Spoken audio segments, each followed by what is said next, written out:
You're listening to Dramas Over Flowers with Saya, Anisa, and Paroma.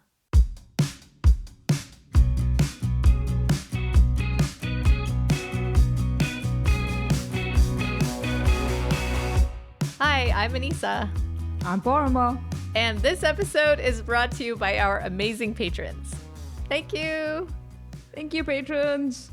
Today we bring you another long yak. We actually managed to finish up a few dramas and we started a few dramas. And for once, we kind of want to be timely. So here we are, Anisa and I, talking about what we have been watching. But before we get into that, Anisa, did you know that we get emails and Instagram DMs and occasionally Twitter DMs? Yes, we do, and we love listeners? them. We love them. We appreciate them so much. Sometimes we even get like Spotify comments, which, by the way, guys, I did not know was a feature until you guys suddenly started sending those to us, and also appreciate them so much. And usually we just respond to you directly, even though sometimes it takes us weeks. We are so sorry about that. But, you know, it does occur to me that, I don't know, it might be fun to actually bring those forward to you guys. Yeah, I mean, to be fair, this didn't just occur to you or to us. We've always kind of wanted to read emails on the air on the past, and we have, but like sometimes it just kind of, time passes and we forget that we want to do this. So this time we're being very deliberate and making sure that we do it. We planned ahead, which is rare for us. So we have two messages for you today from Keitki and Suzanne. And Anisa, do you want to do that? Yeah. So Susan writes in response to our Falling Out of Love with Fandom episode. Hi, guys. I just wanted to thank all three of you for your excellent podcast. Aww. As I was listening to this episode, I found myself nodding along, and it always strikes me as so wonderful that you guys have experiences that parallel mine so neatly. Definitely not the same, but the general shaping of your likes and literary tastes, so to speak. I can see echoes of my own life and what has influenced my loves and fandoms.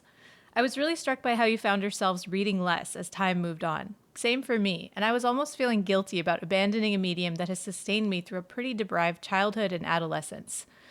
But just maybe it is not me, but the actual lack of good writing in the spaces that I look for it. How intriguing. I close with wishing you the best, and please don't stop generating excellent podcasts, Susan. So first of all, thank you for such a lovely email. That was really nice to read. Yeah, it was. It was heartwarming because when we made that episode, we weren't sure.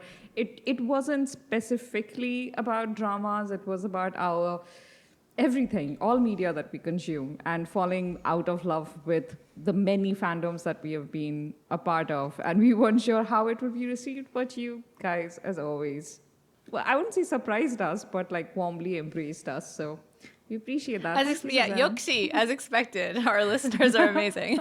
But yeah, I think there is definitely this thing of, you know, identifying, to your point, Susan, about like feeling a bit of guilt. Like I've always identified as a reader, and the fact that I just don't read that much now, or what reading I do is like, you know, for work, or I just don't read for pleasure the way I used to. And like as a kid, that was such a core part of my identity, which sounds like it was for you as well. So it's weird to now be in this space where like most of what I do for fun is watch TV. You know? Yeah.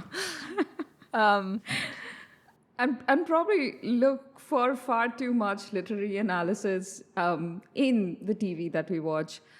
I have been kind of trying to get back into the genres that I enjoyed reading before, especially because I'm trying to start a new podcast that's book related, specifically books by a certain author I really love. But it has been hard. I have basically been going back and reading a lot of my old favorites because, well, they are still the ones that are being recommended. It's kind of funny that I've been looking for new recommendations, and often the best of lists are still books that were written like 15 years back, and it's interesting. Yeah. I will say, it's not that I don't read anymore. A lot of what I read now is fan fiction. Because I feel like it really, I mean, you know, you and I are both romance girlies. I grew up reading a lot of romance. I feel like fan Yes. fiction now is writing. I'm sometimes being able to get like better romance in fan fiction than in like actual published romance Fan novels. fiction is like cutting edge in the writing. Honestly, sometimes you get such imaginative writing there.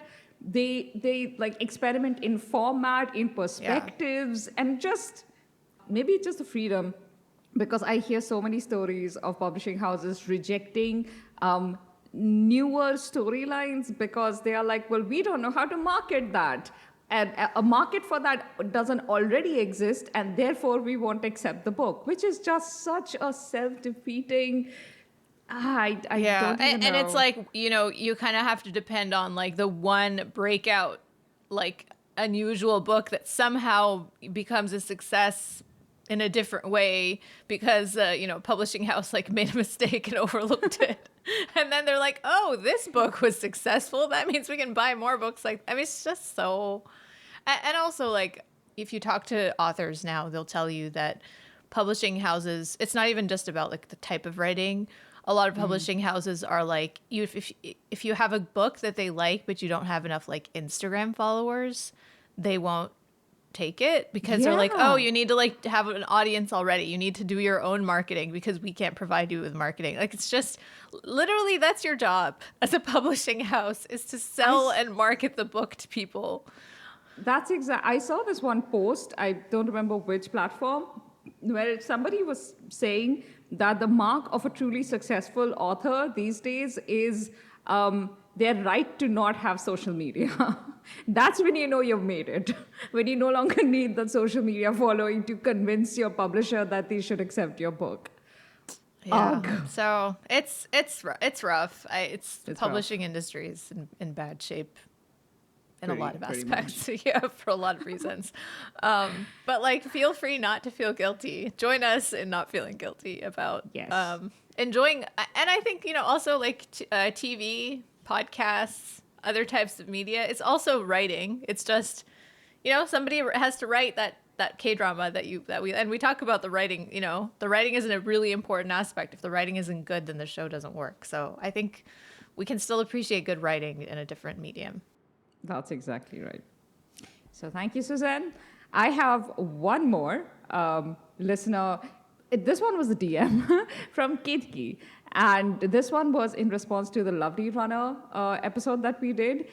And she says, I listened to your Lovely Runner long podcast for the second time. What a well done episode. Loved it.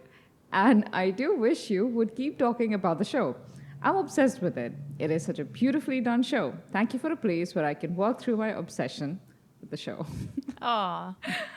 Thank you. Thank you. I can't, like, I can listen to our podcast multiple times, but for some reason, I never occurred to me that anybody else could. Yeah, that is a high compliment. Thank you for that extremely high compliment. I think the Lovely Runner episode was one where like we were just there was a lot of enthusiasm for the show. So I think Yeah. like if you love the show, it's a nice way to like relive your enthusiasm. So thanks for reliving it with us multiple It times. generated a lot of feels, and we did need a pretty long episode with a lot of our enthusiastic friends to properly get all of those feelings out. Yes. Yes. So shall we move on to what we're watching now and what's on our plates right now? Yes. Oh, wait, hold on. Again, before we jump into the actual dramas, guys, we've been thinking about this for a while. We love your emails and every which way you get in touch with us, and we want you to please continue doing that. However, occasionally we do get the sense that the lack of any community commenting space for podcast listeners is something of an issue. Like, our patrons have the Patreon page, but for everybody else there really isn't a space like that. So what we decided to do is use our Substacks commenting system. That I love, because it is a threaded comment system, like you can reply to other comments. So we have a Substack, which we tell you about at the end of every episode. If you don't want to subscribe, that's perfectly fine, but you will find the link for, basically the link to the post connected to this episode in the description. So if you have thoughts and you are okay with like expressing it publicly, just click on that link.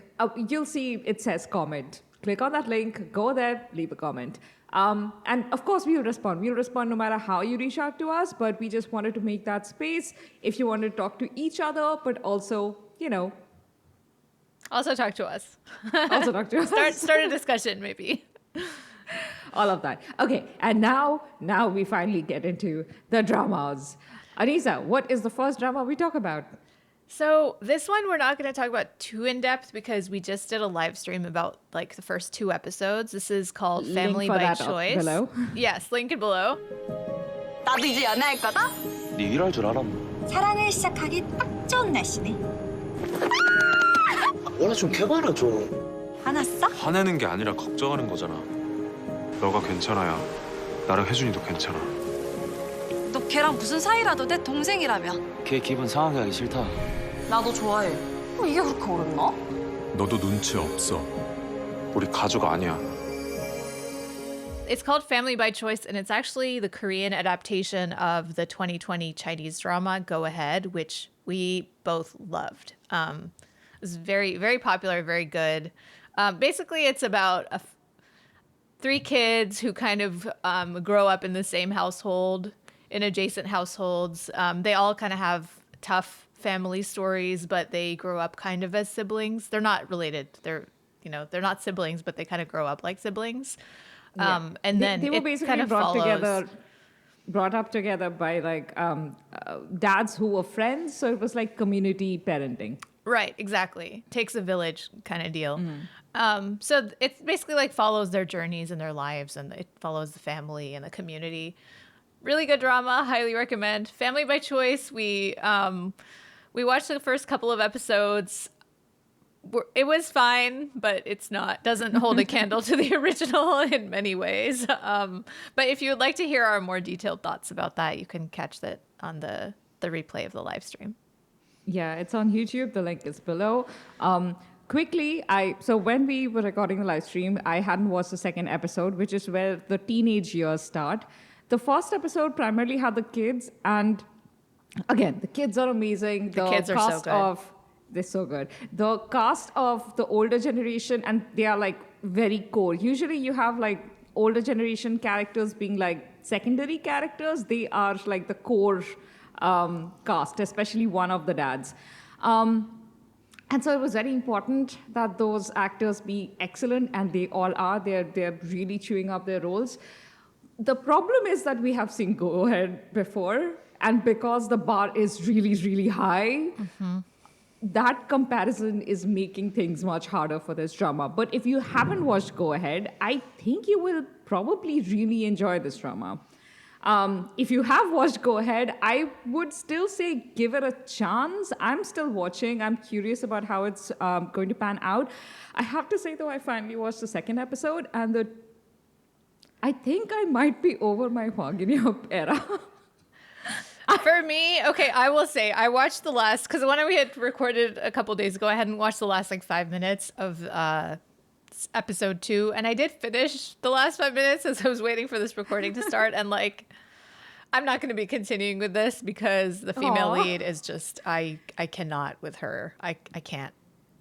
Yeah, just her acting is just so bad, and it's because I also have the Go Ahead leads acting and performance in my mind, which was like absolutely the heart of that drama, and it's just like incredible. She can play any age believably. She had a different performance for her teenage years, and it's just like so good. I can't. It's not working for me.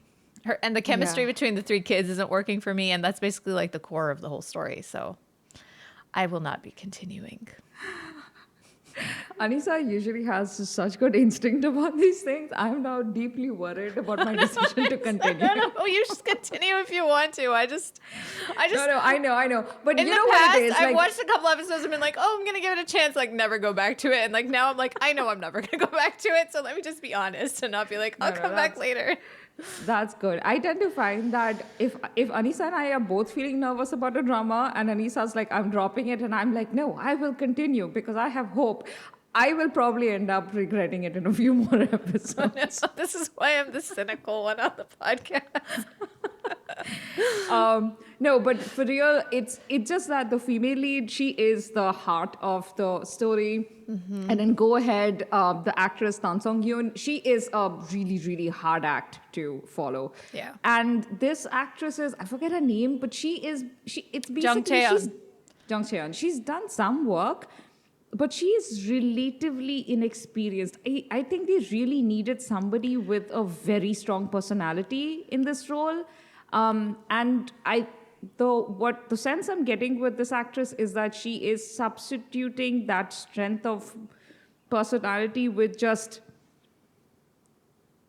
shiny brightness. It's like it's giving Idol, you know? Like, and she came out of, I didn't realize, I was looking at this after we did our live stream. She actually came out of Produce 101, which like makes so much sense to me now that I know that.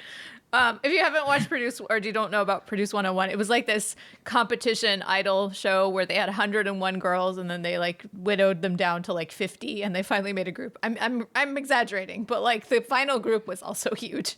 But like her performance is really, you know, those kind of big movements and the big expressions that look really good on stage in a musical performance and feel really awkward, especially in a low-key drama like this. Is supposed to be really low-key and like sort of a slice of life. It's just not working. It feels very forced. Also, Tang Sung-yeon's like conviction in her performance made certain very silly aspects of the drama made it make sense. Because she was so convincing in how emotionally she reacted to certain things, the audience was convinced. Yeah. It's much harder to do when you're relatively inexperienced, which this actress seems to be. Yeah, and like, so I think she was 30 when she did that, but even like in the teenager, in the teenager role, like, when she was acting childish, it felt like an actual teenager. Like she carried herself like a teenager. And even though she was acting like doing those like childish acting out things, it felt very grounded. Her performance, it felt very sincere. And this just feels like play acting. Yeah, like an adult trying to act like a child. Whereas Tang Song-yeon never made her character be a baby, basically. Like her teenager was a teenager, not a 5-year-old. Exactly. So it's interesting. Anyway, now I just feel bad. I hope she does better. Yeah, I mean, I'm sorry. I'm being more harsh here than I was on the live stream. On the live stream, I was trying to be really nice about it, but like, I can't. Gotta give my honest opinion as a critic. Sorry. Yeah, no, we owe you guys that. I completely agree. I just want to say that I am going to take a risk and continue. Mostly, I will be completely honest, because of the Miraculous Brothers actor. Like, what's his name? Oh, yes. What's his name? The second lead, basically. What's Bae Hyung-sung.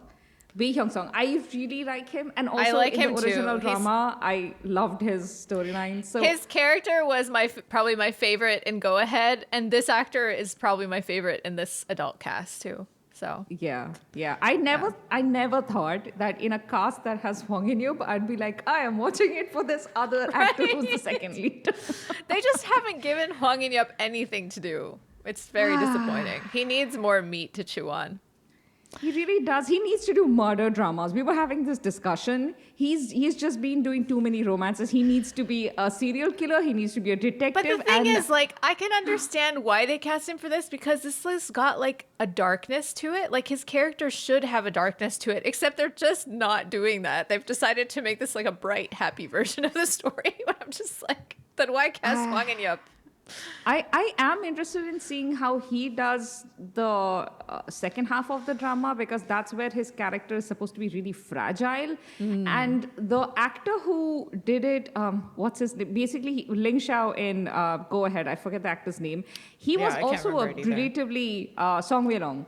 He was also relatively raw, especially compared to the rest of the cast. And you could tell, like, he had this polish in his performance that the rest of the cast didn't. The rest of the cast was like theater and like film school and stuff. And Song Hye-long was like, I'm pretty. I'm really trying very hard. That's why I struggled with Find Yourself. I'm going to be honest. I couldn't finish that drama. I know. But again, I'm saying this, but I will also admit that I really like this boy. I just do. It works for me. Whatever it is that he does, it works for me.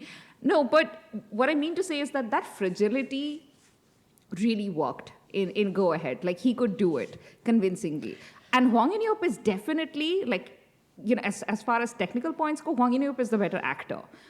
So I'd be interested to see if he can actually do a better job of that section of the drama.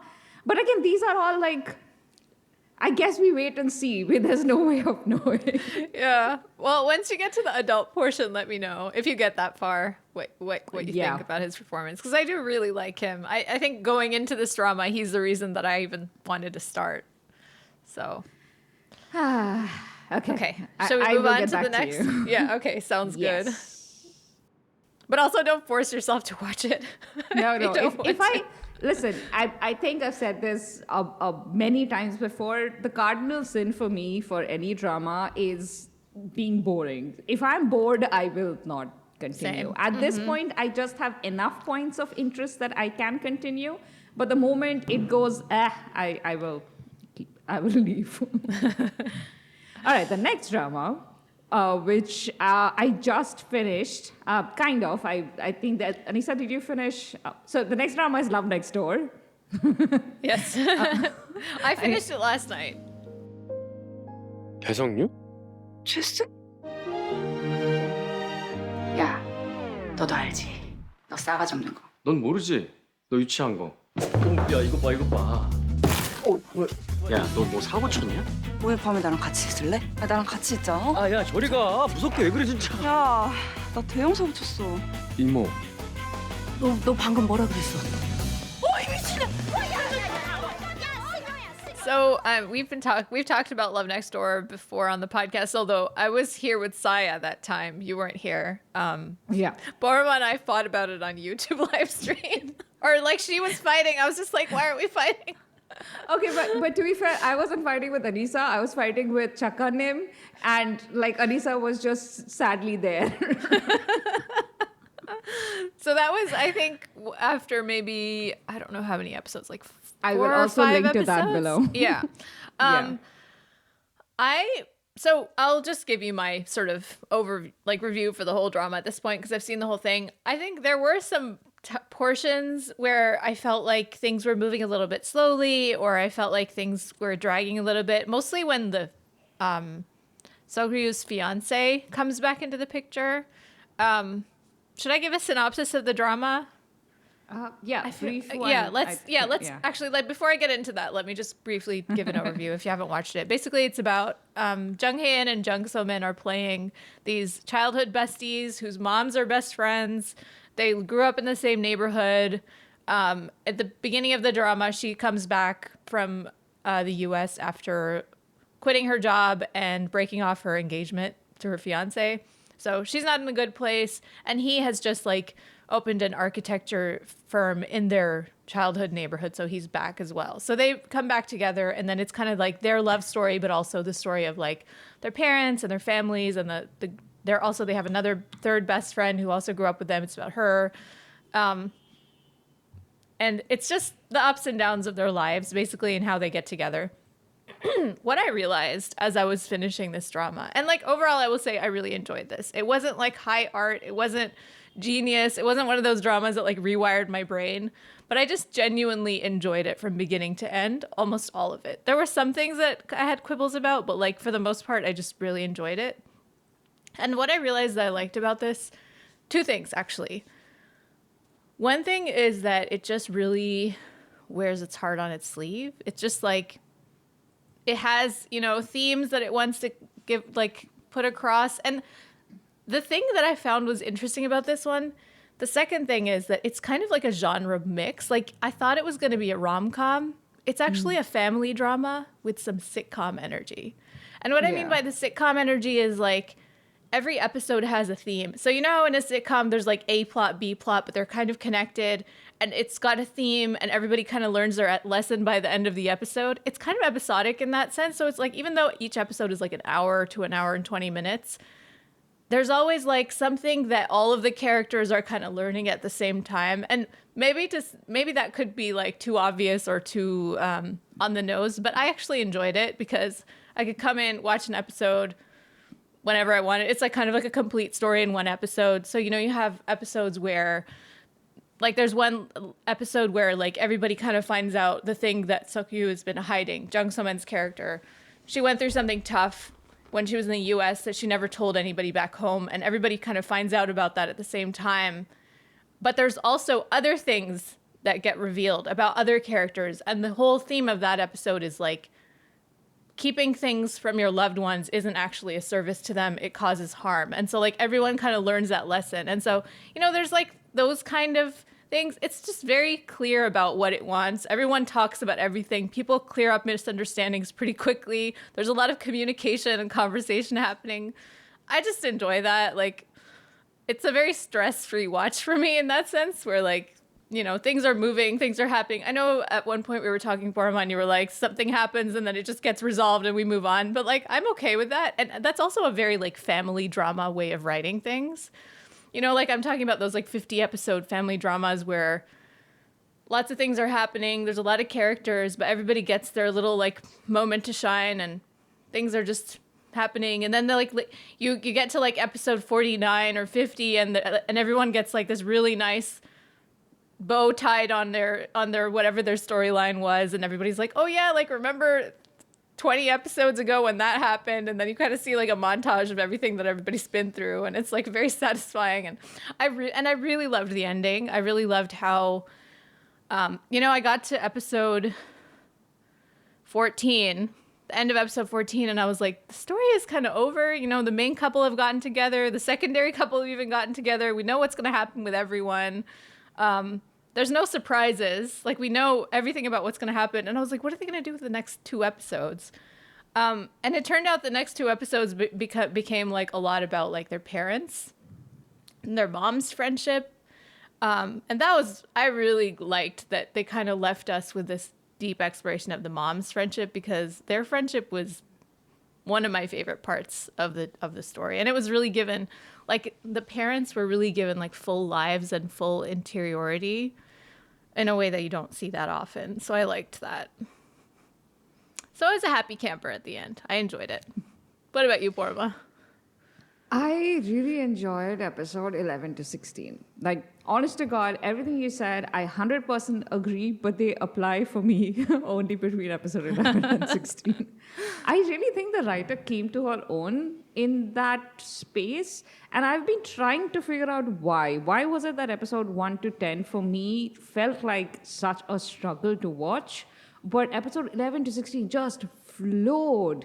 And it didn't matter that conflicts were coming in and were getting immediately resolved. I like that. I usually really like, easy, simple conflicts. I like dramas that aren't like very high tension, high energy. I rarely watch anxiety-inducing things. I like structures like that. And if you give me 6 episodes of just people being nice to each other and having, sweet moments and just true, confessing their feelings and just having like heart-to-heart conversations, I'm all for it. And that was basically what the last 6 episodes were. I was really happy about it. I agree that the second half was better. I do agree that the second half was was better. This is a rare better. drama where it's like the second half was just, for me, it was like 20, 30 times better than the first half. And again, we have covered this extensively. I was really angry when we did the live stream, mostly because Jung So-man and Jung Hae-in are such huge favorites. I have liked this writer's work before. I liked Hometown Cha-Cha-Cha. Again, not the first 2 episodes, because, oh my God, Dushik was so obnoxious in the first 2 episodes. But after that, the story really stabilized. The characters became so heartwarming. There are so many really sweet moments in Hometown Cha-Cha-Cha. It just, also, something about Shin Min-ha the character she chooses, we will talk about this in, when we talk about her recent drama a little later. I don't know. She just chooses dramas with characters that are just amazing. So I had high expectations from Love Next Door right off the bat. I wanted it to be amazing right off the bat. I didn't care how little conflict it had. I just wanted the writing to be solid because I knew she was capable of it. But what I struggled with so much was that I think this writer just doesn't, she's really good at writing a scene of conflict, like where the conflict is happening, that scene where it is like coming into fruition, so to speak. But she's not good at seeding that conflict through many episodes in the background of other scenes. Like, her stories kind of progress in this way where, see, a conflict appears and many scenes pass, then it suddenly turns up again and then gets the full focus of the scene. It is just about that conflict. And then again, many more scenes pass and there is no hint of the conflict. We have completely, like, people are acting like it doesn't exist. And then suddenly it comes back again and it is again the full focus of the scene. It's like she forgets how to do background work. I can't explain it. There is no A plot, B plot. There is A plot or B plot. And that kept happening in the first 10 episodes. And I was so confused because I have not seen her writing like this before. Like, two of her previous work, I think Crown Clown and Hometown Cha-Cha-Cha, were both dramas that I genuinely enjoyed a lot. So, I was very confused, is what I'm trying to say. Okay, this is completely hypothesis. I don't know if this is true. My one guess is that this is her original script, like completely original, her original idea. Whereas Hometown Cha-Cha-Cha and Crown Clown were both adaptations of previously, made dramas. I think Crown Clown was maybe from a movie. I forget, but that story already existed. She made it better. She modernized it. But this one was original, and maybe it takes time to find that confidence in your original work. Or maybe she had more pressure on her because this was an original. I don't know. I have no explanation for what happened. But I was deeply disappointed in the first half. But I will always admit that the second half made up for it. I loved it. They gave me everything I wanted, with all the characters. So, yeah. Yeah, just to clarify, so The Crowned Clown was an adaptation of the 2012 movie Masquerade that starred Lee Byung-hun. And Hometown Cha-Cha-Cha was an adaptation of, I think, the novel Mr. Hong.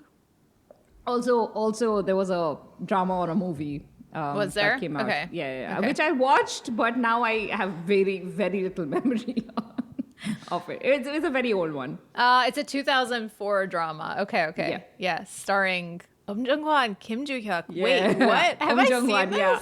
You may have, actually. I may have watched this. I went through a period where I was watching everything Kim Joo-hyuk did.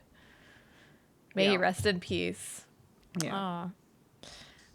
Okay, Which I enjoyed a that. lot, by the way. I think I had watched it. I think I'd watched it pretty early on when I got into drama, so I don't have very clear memories of it. But I remember Om Jung-man, obviously. Okay, yeah, sorry, it wasn't Very a novel. clearly. It was this drama from 2004. Yeah. No, I but did not realize that that this was an adaptation. It was, and I was again, very thrilled when it was it started airing, and I recognized the plot, and I was like, wait, why is nobody talking about the fact that it's an adaptation? But yeah, anyway, so those are my theories, those are my feelings. If you want to hear my very annoyed first impressions, the link is below. I don't recommend it.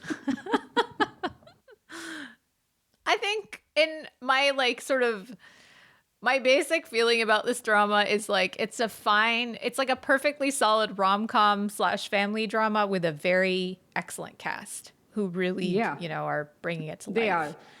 Even with the worst, weakest scenes, the cast just shone. They poured their hearts into their characters. I completely agree.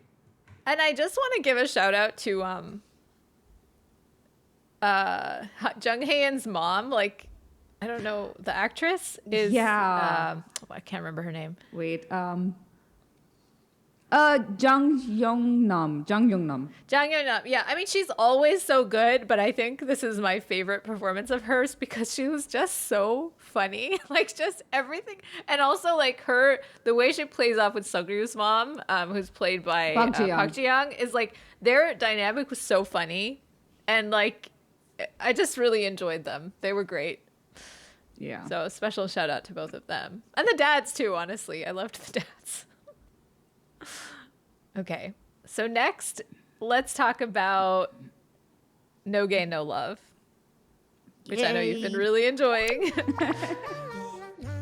언니 결혼한대요. 어? 프로포즈는 받으셨어요? 프로포즈? 와, 이거 보통 사랑에서는 못할 짓이네. 아, 신랑. 해줘, 신랑. 내 신랑이 되어줘. So, Paroma, what are your thoughts? Did you finished it, right?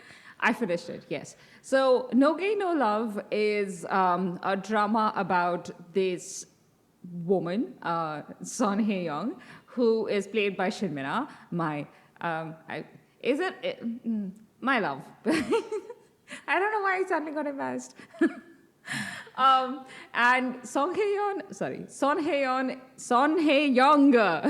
is somebody who will not tolerate any losses in her life.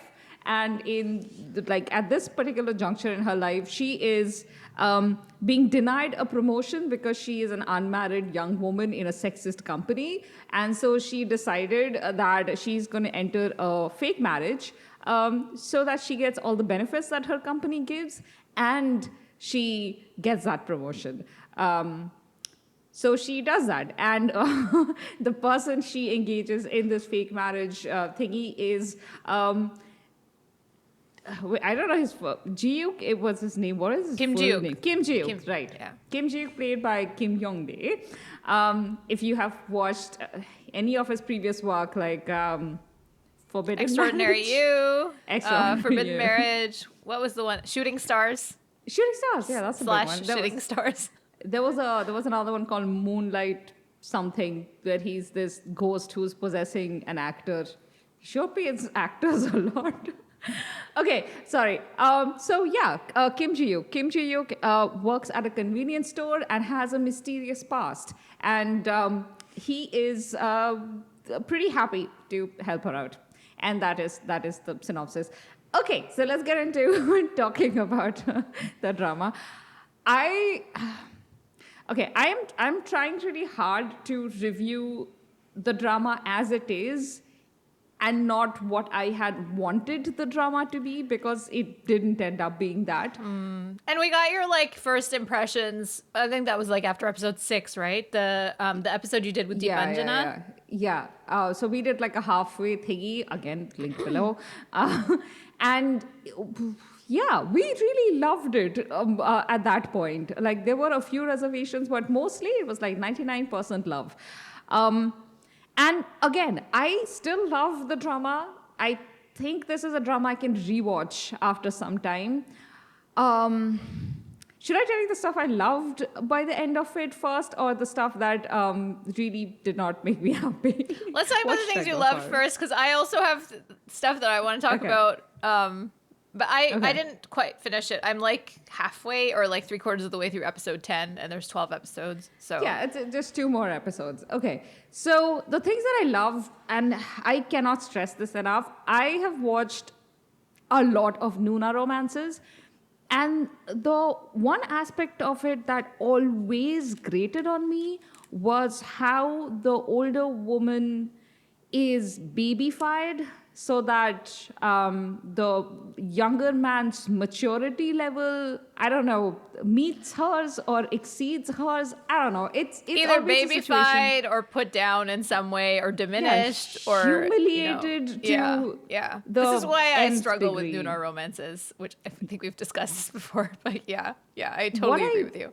really enjoyed about No Gain No Love was Shin Min-a's character Son Hye-young is older than Kim Ji-wook. They don't specify exactly how much, but you can kind of estimate at the least it's probably like 5 years. But it's because at one point we see a flashback to their younger selves, and that seems to be the kind of, she's college aged, he's in high school, so it's like that seems to be the age difference. And her treatment of him is always so kind and sincere, and like she looks after him as anybody who is, who has the more established job, who has more life experience, who's seen more of the world, who's gone through a lot, would of anybody who's slightly younger than them. It's a perfectly natural way to behave. I find that dramas, it's not just dramas, it's also just romance written anywhere in the world. And let me first tell you what it is. It's the concept where a man can be fatherly towards his romantic partner, and that's romantic. Like, he can be controlling, and he can be like, he can lay down the law, and it's that whole daddy concept, and that's apparently romantic. But a woman being nurturing towards her romantic partner, taking care of him, or telling him that he's wrong and this is the right, basically like having any kind of motherly behavior is unromantic, and therefore like just the worst thing. Not only Women is it should not be- unromantic, it's like emasculating, apparently. It's emasculating. It's completely emasculating. So. And therefore, I've always heard the argument that this is done because women want to see men like that, and as in like men being the, even if they aren't like physically older, they should have more maturity, they should have more stability, they should have more money, they should be the one being the more aggressive in the relationship. I've always heard that argument that this is what the women readers want, this is what the women viewers want.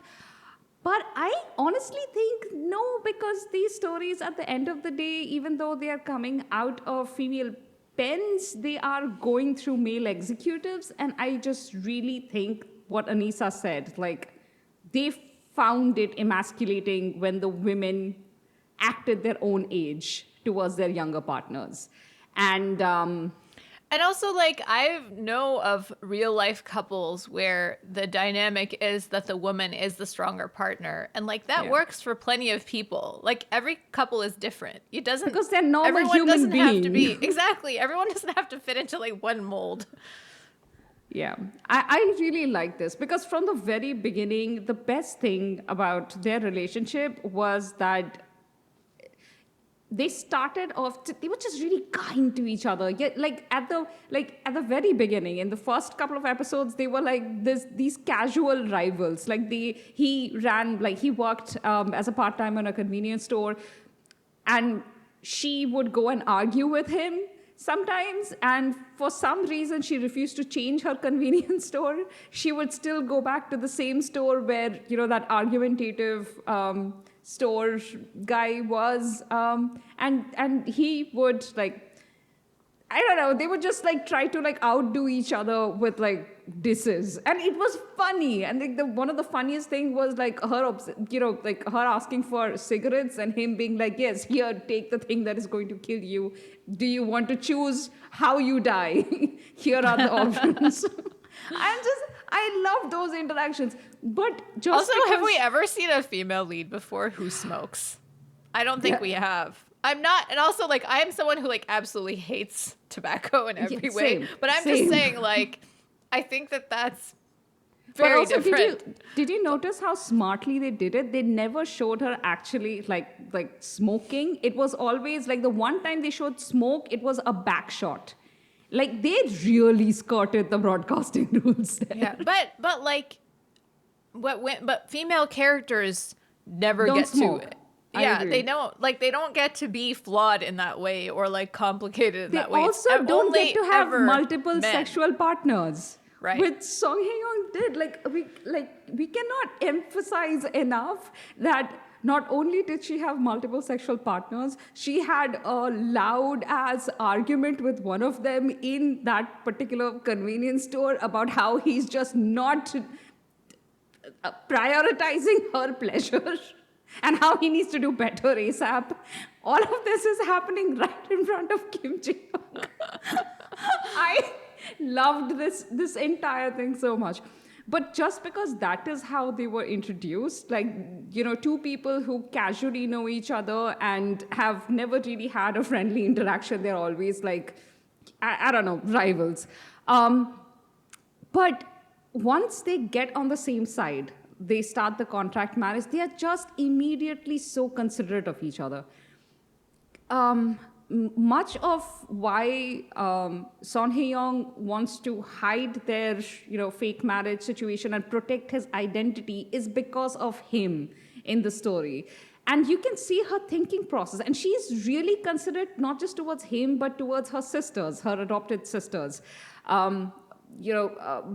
Girls who had come to her home as foster children for her mother, and just stayed in her heart, so to speak, even though she really didn't enjoy it at the time. Yeah, I mean, the thing with her character is, like, you get introduced to her really, like, almost immediately as this person who, like, never wants to take a loss in any way. But then also almost immediately, you see how she makes an exception for the people that she loves, like her foster sisters, you know? Yeah. It's like she's taken them out of that equation, even though she's always insisting so strongly. And one of her sisters actually, Hee-sung calls her out. She's like, "Oh yeah, you know, you're acting so tough, but I know like what you really feel. You don't know you want to admit it, but like you're a softie, you know, kind of thing." Yeah. And again, they have made this character who is, she's flawed in so many ways, and the drama doesn't do that very annoying thing where they will introduce a flaw and then immediately undercut it by giving you a reason why that flaw exists. Sometimes the flaw just exists. Like there is, like, I can't think of too many examples right now, but one, because it was in one of the later episodes, was where she is criticizing her friend, sorry, not her friend, her sister, for basically being in a polyamorous relationship. And the way she talks about it, that was insulting. It wasn't so much her concern. Her concern is legitimate because of, you know, the insecurity of the situation. As a family member, that concern is absolutely fine. But the way she talks about it is so insulting. That is a flaw in a character because of how she phrases that concern. They don't do that thing where they are like undercutting it by like giving you some deep explanation about why she, you know, uses language like that. It is a flaw. It exists by itself. That's it. The sisters, you know, shout, argue, they talk about it, things get resolved. All of that stuff is great. I just really love how they wrote Song Hye-young. She has easily become one of my favorite characters of the year. The other thing that I enjoyed a lot was just the sisters' dynamic with each other. Even though one of the sisters was fleshed out more, Han Ji-hyun's character, Nam Jae-yeon's character was fleshed out a lot more. She was given way more of a backstory compared to the other sister who was... Hee-sung. What was her name? Hee-sung, played by Joo Min-kyung. She was relatively less fleshed out, but that actress, by the way, has enough like presence of personalities, so to speak, to kind of make up for it. But their relationship was not shortchanged. Like all three of them, their bond, their dynamic with each other was just really well written. So yeah, There's this one scene where Hae-young basically like loses her mind when she finds out something that Jaehyun has been doing, which like I won't spoil, but she's legitimately, I mean, I don't blame her for being angry, and she like chases her inside the house, and they have this whole thing where like she's holding an umbrella and Jaehyun's like, just drop the umbrella and I'll come close to you. She's like, just talk to me with words, and she drops the umbrella, and then Jaehyun just like takes off and goes up the stairs, and then she falls down, and then Hyung like grabs her legs and she's like, I'm gonna poke out your eyes because you have such bad judgment. And it's such a like older sister, younger sister moment. Like there's no real violence, but at the same time the love is so violent, you know? Yeah, and especially when you later on find out more about their relationship and the things that have been left unsaid for a very long time, and the kindness in not having said anything for all of those years. It just all of that were things I loved about the drama. I thought that the drama, my greatest fear was that Kim Ji-yook's birth secret was going to take over the latter half of the story and derail it from Song Hye-young. It didn't. It ended up not being that big a deal. Really? Interesting. Yeah. Okay. Do we do a spoiler section or like to talk about how do you feel about I haven't finished it. Can we keep it to kind of general thoughts? Or Okay, will it cool, be hard cool. to talk about without spoiling? No, it's okay. I mean, no, I don't. I just have one point, and it's not that important, I think. Okay, let me think of how to phrase it without spoiling anything. So yeah, his background is interesting. If you have watched the drama up till the end, or even past episode 8, you would know. Okay, I have to at least talk about his background, otherwise I can't explain. I mean, I think the fact that he has a birth secret is pretty obvious pretty early on. So I think you could talk about that. As long as you don't talk about like the ending and like exactly what happens. All right. So his birth secret is basically that he is the illegitimate child of a chaebol person.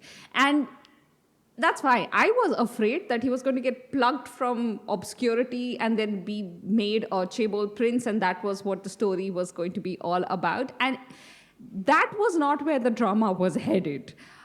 The drama did get derailed, though, from the conflict I loved the most, which was Son Hye-yeon's great ambition and her struggle to find supremacy in the workplace. That I was really invested in that plot. It did get derailed. Surprisingly, it got derailed by her sister. Her sister's Nam Jae-hyun's plot derailed it in the second half, and I was not happy about that. Yeah. So can I? Yeah. Go on. Are we moving into the part of the drama where we talk about the things that we didn't like? Because before I say that, I will also just add here. Kim Young-dae again was just so lovely throughout this drama. I didn't say enough about him just because the drama was very much more about Son Hye-yeon than it was about Kim Ji-yook. So she's the one that was centered in so many of the storylines. But Kim Ji-yook was just he was the sweetest. He was the best. I loved him so much. He just ate up every scene that he got. And I have never seen Kim Young-dae do a character like this, whose eyes are as soft, who is so rooted in sentimentality. But he did it so well. I just really wanted to reach in through the screen and like hug him. He just seemed like he needed hugs a lot. And yeah, I'm happy he has Song Hye-yeon to give him all the hugs. Yeah. Okay, now we can talk about. For me, I agree with you. Like Son Hye-young and Kim Ji-yook's characters were well written. Their story was good. At least from what I saw, although I was dissatisfied with how long certain secrets took to come out. There's one that still hasn't come out, and I think it isn't probably going to come out until like episode 11, which just annoys me. But in general, like their dynamics is really good. Both the actors were killing it. They had great chemistry.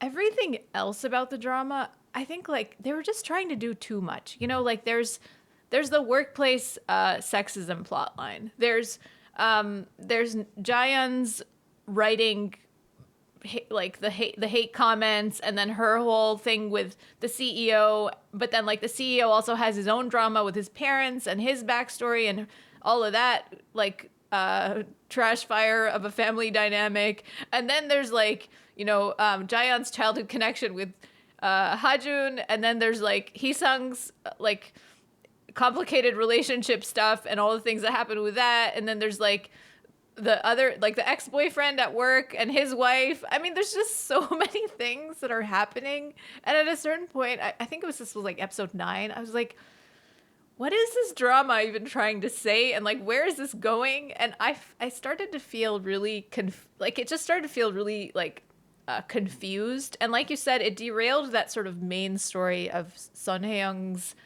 you know, the whole reason why she wanted to do this contract marriage in the first place. It just kind of got diluted and very distracted from that, which was a shame, I thought, because that was an interesting story on its own. We didn't need like A, B, C, D, E, F plot, you know? I completely agree. Oh, and then there's like Jaeyeon's father. Yeah.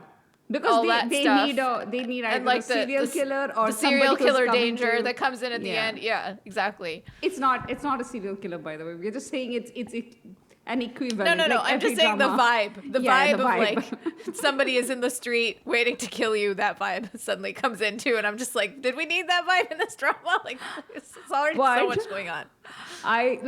You haven't watched that yet, and I will not spoil it. But for people who have watched it, you will understand what I'm saying.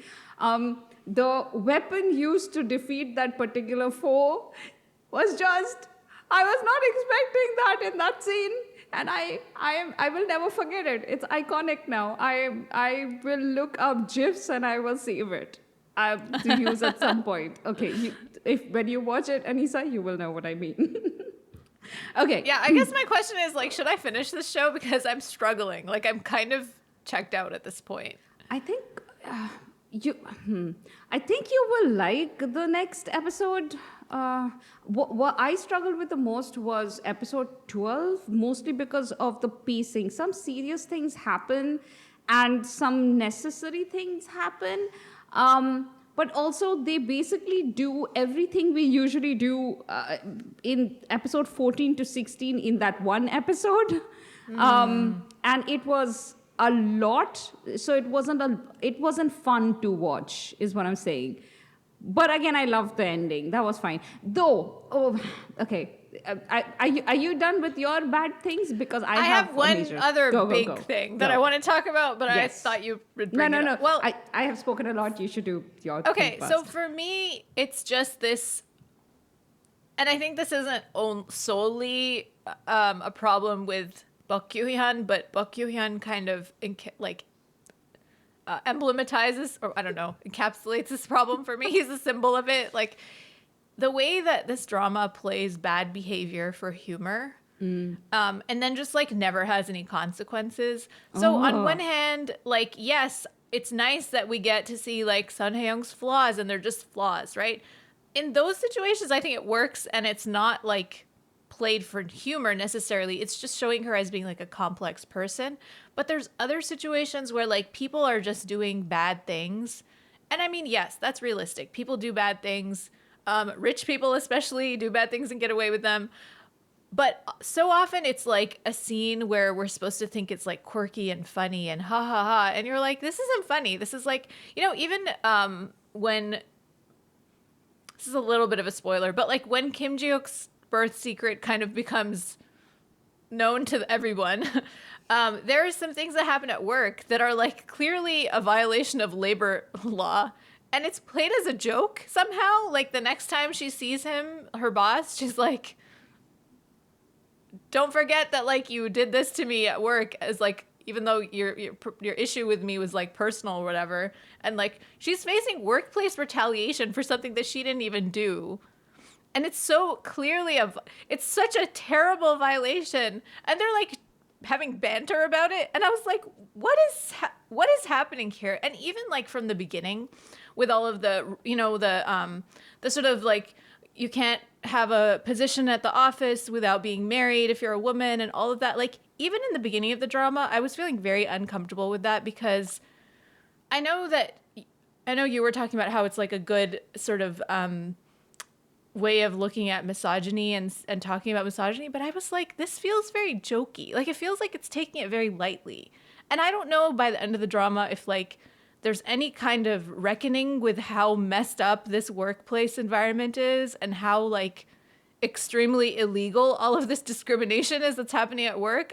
I don't get the sense that they're really gonna, because by the time we get to like episode 10, now we're in full on like, oh, aren't these two so cute? And we're having all of these like romantic scenes between Jayan and like the guy who did all of this terrible stuff to her, but now she's forgiven him and she's like in love with him. But he didn't just do terrible stuff to her. He's like constantly doing terrible stuff to everyone in his life. And the drama is just letting him off. You know, it would be one thing if he was that person that he is, but the drama was portraying it as like, oh, these are bad things that we shouldn't let him off the hook for it. But they're just like, oh yeah, like how cute. He has feelings for this girl, so it's all good. Like, no. Just like, no. Anisa, I don't think you should watch the next 2 episodes. Yeah, I probably won't. Okay. So tell me. So I guess it doesn't get better. It doesn't get better. Bokyu Hyun is a... I have a theory. And I will tell you why that theory exists in my mind. I don't think the same writers wrote the 2 couples. Like, I don't think that the writer who wrote Shin Mina and Kim Myung-dae's characters, Son Hye-young and Kim Ji-yook, I don't think the same writer wrote Bokyu Hyun and Nam Jae-yeon's storyline. Certainly doesn't feel like it. Yeah. It's so different. Yeah. It's ridiculously different. All the complexity I like about the main couple completely dilutes and goes and dies somewhere with the second couple. And I have this theory because the obvious difference in the storylines, but also there is a spin-off, a 2-episode spin-off that started airing during the same slot on, I don't know if it aired on cable, but on TVing, it got released on the same day that this drama usually airs, I think. And it's called Spice Up Our Love. And that is one of those, those ikigai, those portal dramas where the author falls into her own story. And so that one is about Bokyu Hyun and Nam Jae-yeon. And it starts from that moment in the drama where Nam Jae-yeon meets Bokyu Hyun in front of the police station for the first time, and she tells him to go and die, just like he had commented that she should.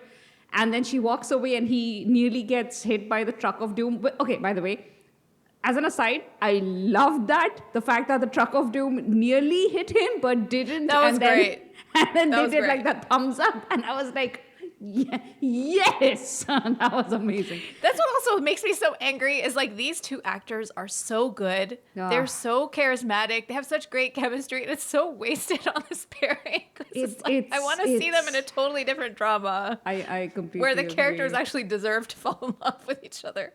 So that moment where Nam Jae-yeon sees him nearly get hit by the truck, thinks he's gotten hit by the truck, and then faints, is the moment where she wakes up as her character of the webtoon that she's writing.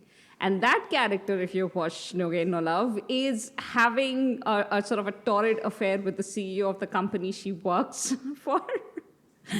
And Web novel, not a webtoon. It's a web novel, sorry. Yeah. And so, but he's like, she wakes up to, find herself as the character, and she finds that the CEO has also changed. He's gone from, Yoo Ha-jun of her school days to Bokyu Hyun. And yeah, I have just watched 1 episode, mostly so I can talk about it in this drama. This one is not credited, like the writer credit is not given to writer Kim Hye-young. Instead, it says something like concept originator or something like that. Like somebody who came up with that concept, but there is no writing credit, which tells you that somebody in her writing team probably wrote it, but they're not high up enough to get their own credit. And it was a 2-episode spin-off, so And yeah, the vibe of this writing as like the spin-off is just it's really mindless. It can kind of be funny if you have a lot of patience for really mindless stuff, which you may actually, it can actually be entertaining. I shouldn't put it down. But the style of writing kind of matches the style of this couple's storyline in the drama. By the way, the funny thing, again, these are just stuff that I am saying off the top of my head. I have no sources. Do not quote me. But Nam Ja-yeon's relationship with Son Hye-young, her entire plotline that has nothing to do with Bok Yoo-hyun, is definitely written by the main writer. What's her name? Kim Hye-young, I think. Yes, Kim Hye-young. That is definitely because that has the same solidity of writing that I found in the main romance. But anything to do with her plot and Bok Yoo-hyun is definitely written by somebody else. I may be giving Kim Hye-young too much credit. Maybe she just lost her mind when it came to I don't know. Bok Yoo-hyun. Kim Hye-young also has a record of like kind of failing miserably in the last couple of episodes, judging from her private life. But this wasn't the last couple of episodes. Like with her private life. That's true. This was kind of throughout. Yeah. She didn't have a B plot where she lost her mind. That did not happen. But in this one, for some reason, her B plot was shit. And like it continued to be shit with even stubbornness. Like, you're right about how in contrast it is, because you're like, oh, like with Hae-young, she just has these flaws, and you don't suddenly find out this previously unknown detail that makes it all okay. Which I hated so much. The fact that they made his worst comments not his. I'm spoiling this. Exactly. I'm spoiling this because it made me so angry. So he writes hate comments on 100 episodes, but like for episodes 51 onward, we find out really late in the game that he actually asked his secretary, the secretary that he abuses on a daily basis, and so until now has been like a victim of all of his a-holery. He suddenly becomes the villain because you find out that like, oh, he was like, I'm gonna ask you to write the hate comments from his trolling 51 to 100. Yeah. So he's the one who wrote that one hate comment that was like so upsetting that she decided to sue this guy. And I was just so ticked off. Like, what an absolute cowardly cop-out of a plot twist of like, oh, so suddenly this guy who's always been such a nice person, who we've never seen do anything hateful, like through the entire drama, who she remembers as this like really good friend to her during one of the hardest times in her life, you're gonna ruin this person for her? Yeah, just to make the plot, the romance with this piece of is garbage the one who gets a work. pass. Yeah. I like the character Lee Sung-hee a lot. I'm sorry, the actor Lee Sung-hee a lot. The character Bok Yoo-hyun is going to always be a dark shadow over like his entire body of work. Yeah, it's really unfortunate. I want him to get a better role after this so that we can wipe this from our memories. Yeah. Because he's such a good actor and he's so charismatic. He is. He like this actor deserved a better character. He did. Something related to Bok Yoo-hyun is, so if you guys listen to our halfway spoilery discussion, you would know that one of the speculations we had was who's the main villain of the plot, who's the one who's pulling the strings, who's Kim Ji-yook's strings and stuff. So what happened, and I forget which episode it was, but there was this one episode where the Man Friday, the Bok family Man Friday was at Kim Ji-yook's place and having this conversation with his boss, and Kim Ji-yook's watch was recording him. And he was like, so he thinks it's the chairman. Like basically sort of hinting that it may be the chairman, maybe it's somebody else, and he's just letting him think it's the chairman. Yeah, so all of that, cloak and dagger stuff suddenly disappeared in the very next episode where a scene opens with the Man Friday right next to the chairman discussing Kim Ji-yook and, why he wanted his illegitimate son in the company.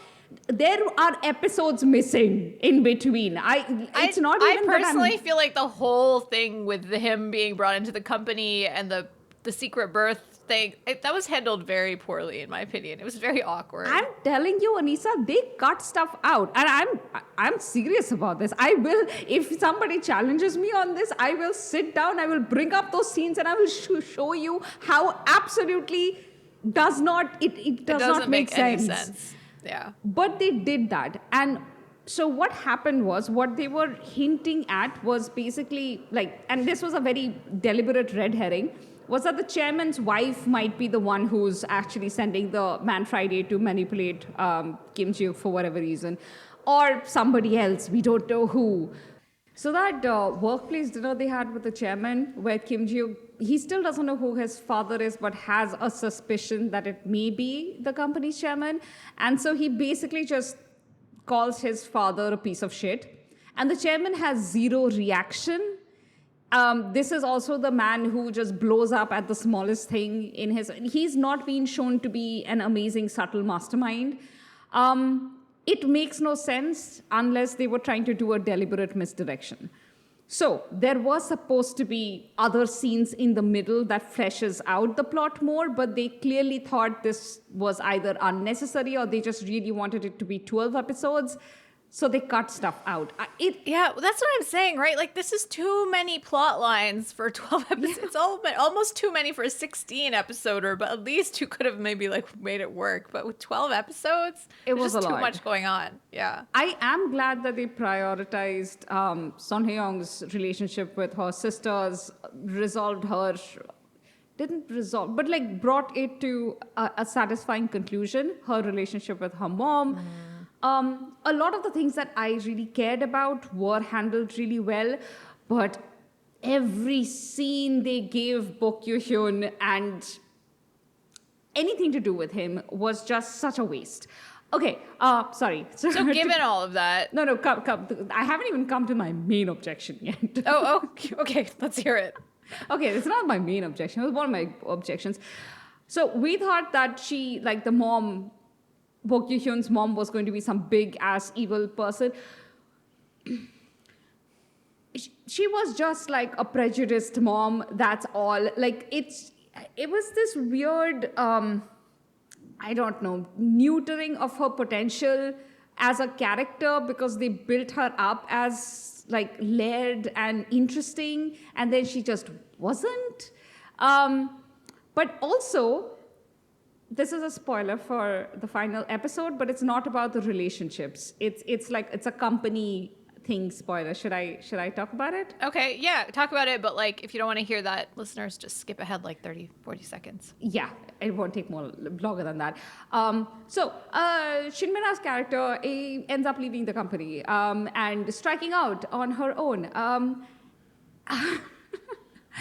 And they end up with, like, she goes to Bok Yoo-hyun for funding, and I cannot tell you how much I hate that. That asshole, after everything that happened, he didn't even give her position back, even though he had stripped it from her out of personal pettiness. This guy does not take responsibility for anything bad that he does until he gets, like, caught and pulled onto the carpet for it. Like, literally has no ability to self-reflect. He has no ability to think about what he's done on his own. It's like, oh, there are consequences to the bad things that I did. I guess I'm sorry. That's it. He doesn't even say sorry. I mean, he has so much to be sorry about. And I don't...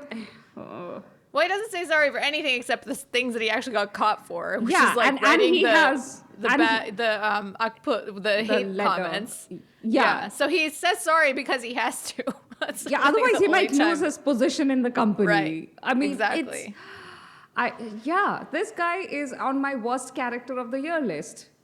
The one drama. We'll give him a really pointed and sharp category in the Goguma Awards, so he can win that award of unworthiness. Finally, a thing that I was so about was, you know how An Yoo-jae and his wife, what was her name, Irin.